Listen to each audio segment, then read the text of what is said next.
welcome back to my channel. Thank you so much for watching. My name is Dr. Ritu Dayma. Welcome you all. आज की video है Organon of Medicine के Aphorism number 81 के बारे में. Aphorism number 80 तक हम अभी तक कर चुके हैं and that was actually about Soramism. आज हम बात करेंगे Aphorism नंबर 81 के बारे में, which is actually about कि Soramism इतना infectious क्यों है और वो इतना कितना एंशिएंट है, कितना पुराना है. सिफिलिस और साइकोटिक माइज्म से इसको कंपेयर भी किया गया है. ये थोड़ा सा लंबा अफोरिज्म है. आई रियली होप आप पेशेंटली इस पूरे वीडियो को सुनेंगे, लास्ट तक वीडियो को एंजॉय करेंगे और इस अफोरिज्म को अच्छे से समझ लेंगे. सिर्फ 81, 82 दो अफोरिज्म रह गए हैं, फिर ये माइज्म वाला पूरा कंप्लीट हो जाएगा कंसेप्ट हमारा और फिर हम जाएंगे ड्रग प्रूविंग के कंसेप्ट पे. आई रियली होप आप ये वीडियोस एंजॉय कर रहे हैं. लाइव सेशन में जैसे आपने इंटरैक्ट किया और जिस तरह से इंटरैक्शन के बाद मुझे बहुत अच्छा लगा, आपके कमेंट्स पढ़ के बहुत अच्छा लगा. तो इसी तरह से प्लीज आप मेरे वीडियोस को पसंद करते रहिए. आपकी जो भी क्वेश्चंस हैं आप कमेंट बॉक्स में लिख सकते हैं. आपकी कोई रिक्वेस्ट है आप मुझे बता सकते हैं. डेफिनेटली मैं ट्राई करूंगी उसकी वीडियो भी लेकर आऊं. फिलहाल जो हम कर रहे हैं उस सीरीज को चलाते हैं and I really hope that you like, share and subscribe to my channel अगर अभी तक आपने सब्सक्राइब नहीं किया है तो. चलिए without further ado let's jump into this aphorism which is aphorism number 81. Doctor Hahnemann इस अफोरिज्म में हमें क्या बता रहे हैं? The fact that this extremely ancient infectious agent has gradually passed. ये जो फैक्ट है, क्या फैक्ट है कि जो एक्सट्रीमली एंशिएंट इन्फेक्शियस एजेंट है, क्या इन्फेक्शियस एजेंट माना जा रहा है? सोरा. ये जो एक्सट्रीमली एंशिएंट, सबसे पुराना जो है, बहुत बहुत पुराना, मतलब कि ये आगे आगे पास होता गया इन सम हंड्रेड्स ऑफ जनरेशन. ना जाने कितनी 100 जनरेशन जो है, हमारी पीढ़ियां, कम से कम 100 पीढ़ियां जो है उनमें ये एक्सट्रीमली एंशिएंट है. इससे पता चलता है ना कि कितना पुराना है, कि लगभग हमारी 100 पीढ़ियों से ये ग्रेजुअली पास होता जा रहा है एक के अंदर, नेक्स्ट जनरेशन में. तो आप अंदाजा लगा लीजिए कितना पुराना इन्फेक्शियस एजेंट है.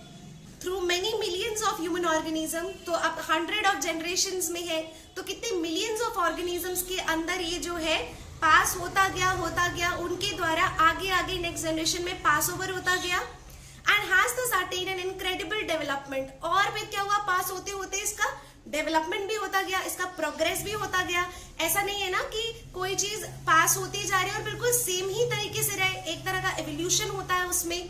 तो इसी तरह से सोरामाइज्म का भी डेवलपमेंट हुआ, इनक्रेडिबल डेवलपमेंट हुआ, आश्चर्यजनक डेवलपमेंट हुआ, प्रोग्रेस हुआ. renders it in some measure conceivable how it can now display such innumerable morbid forms in a great family of mankind. तो आप इससे अंदाजा लगा सकते हैं कि कितना इसका डेवलपमेंट हुआ है, क्योंकि अब ये जिस तरह से अपने आप को डिस्प्ले करता है, अपने आप को शो करता है, तो ये ना जाने कितने पैथोलॉजीज, कितने इनन्यूमरस, नंबरलेस, अनकाउंटेबल डिजीजेस जो है उनका बेस फाउंडेशन है, उनका पॉजिटिव एजेंट बन जाता है और हमारी कितने मैनकाइंड्स को अफेक्ट कर रहा है. Particularly when we consider what a number of circumstances contribute to the production of these great variety of chronic disease. Especially जब हम ये समझ जाते हैं कि कितनी अलग अलग परिस्थितियां हैं, जिन हर परिस्थिति में आप देखेंगे क्रॉनिक डिजीज अलग अलग तरह के हो ही जाते हैं. Besides the indescribable diversity of men in respect of their congenital corporeal constitution. This is very important line. Underline this. Doctor Hahnemann हमें कह रहे हैं कि जब ये पास ओवर होता गया और इसने एक अपना इस तरह से अपने आप को शो किया, इसमें इतना डेवलपमेंट हुआ कि अब इतने सारे डिजीजेस जो है, इतनी सारी पैथोलॉजी जो है वो सोरा कॉज कर पाता है. उसके बाद क्या कह रहे हैं कि पर्टिकुलरली जब हम कंसिडर करते हैं बहुत सारे नंबर ऑफ सर्कमस्टेंसेस, ऐसी परिस्थितियां जो क्रॉनिक डिजीजेस को बनाती हैं, ऐसी परिस्थितियां जो कि सेकेंडरी सिम्टम्स ऑफ सोरा कहलाते हैं. ठीक है, सोरामाइज्म के भी प्राइमरी सिम्टम्स होते हैं, सेकेंडरी सिम्टम्स होते हैं. तो जो सेकेंडरी सिम्टम्स ऑफ सोरा है जो कि क्रॉनिक डिजीज कॉज कर पाते हैं, besides the indescribable diversity of main in respect of their congenital corporeal constitution. Corporeal constitution का मतलब होता है फिजिकल कॉन्स्टिट्यूशन. तो हमारे फिजिकल कॉन्स्टिट्यूशन में कितने बदलाव आते गए, है ना. जैसे डिजीज भी पहले किस तरह के डिजीज होते थे, अब किस तरह के डिजीज हैं, उनमें भी चेंजेस आए. हमारी बॉडी पहले किस तरह का लाइफस्टाइल था, तो हमारी बॉडी अलग तरह से थी, अब हमारा शरीर अलग तरह से है.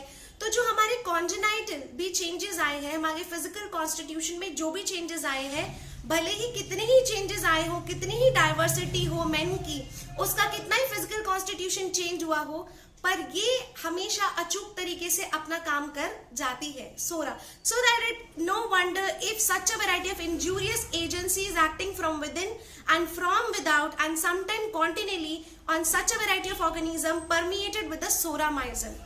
So this is of no wonder. तो इसमें कोई आश्चर्य की बात नहीं होगी कि अगर ये इंजूरियस एजेंसीज है जो माइजम्स है, इतने वैरायटी ऑफ इंजूरियस एजेंसीज जो अंदर से भी काम कर रहे हैं, एक्ट कर रहे हैं, बाहर से भी एक्ट कर रहे हैं और कॉन्टिन्यूसली एक्ट करते ही जा रहे हैं on such a variety of organism, इतने वैरायटी ऑफ ऑर्गेनिजम्स को अफेक्ट कर रहे हैं, परमिएट कर रहे हैं सोरामाइज्म के साथ, should produce an innumerable variety of disease, तो वो करेगा ही, तो वो innumerable variety of disease, numberless uncountable variety of diseases करेगा ही, इंजरीज करेगा ही, सफरिंग्स देगा ही, परेशानियां देगा, डीरेंजमेंट्स देगा, which have hitherto been treated of in the old pathological works, जो कि पहले ओल्ड पैथोलॉजिकल वर्क्स की तरह ट्रीट की जाती थी, मतलब उसे पैथोलॉजी की तरह देखा जाता था, जिसको स्पेशल नेम्स दे दिए जाते थे under a special name as disease of an independent character. Pathological works में इसको कैसे समझा जाता था, इसको समझते थे ये एक इंडिविजुअल डिजीज है, इसका एक स्पेशल नाम दे देते थे और हर किसी का अपना एक कैरेक्टर है. लेकिन अब हम अच्छे से जान चुके हैं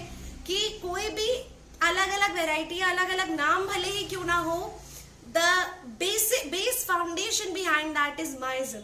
तो वो माइज्म है जो ये पीढ़ी दर पीढ़ी कॉन्टिन्यूसली पास ओवर होता जा रहा है और हम उसके द्वारा कॉज किए गए इतने सारे डिजीजेस जो हैं, हम उनको अलग अलग नाम देते रहे, उनका अलग अलग ट्रीटमेंट ढूंढते रहे, उनके अलग अलग नाम का एक इंडिविजुअल कैरेक्टर बना लिया. लेकिन जो उसके भी पीछे एक कारण है, वो कारण क्या है, वो है माइज्म. स्पेशली कौन सा माइज्म? सोरामाइज्म. अगर आपको ये वीडियो पसंद आई तो please like, share and subscribe to my channel. Comment करके बताइएगा कैसी लगी वीडियो. नेक्स्ट वीडियो में फुटनोट के बारे में बात करेंगे. Thank you so much.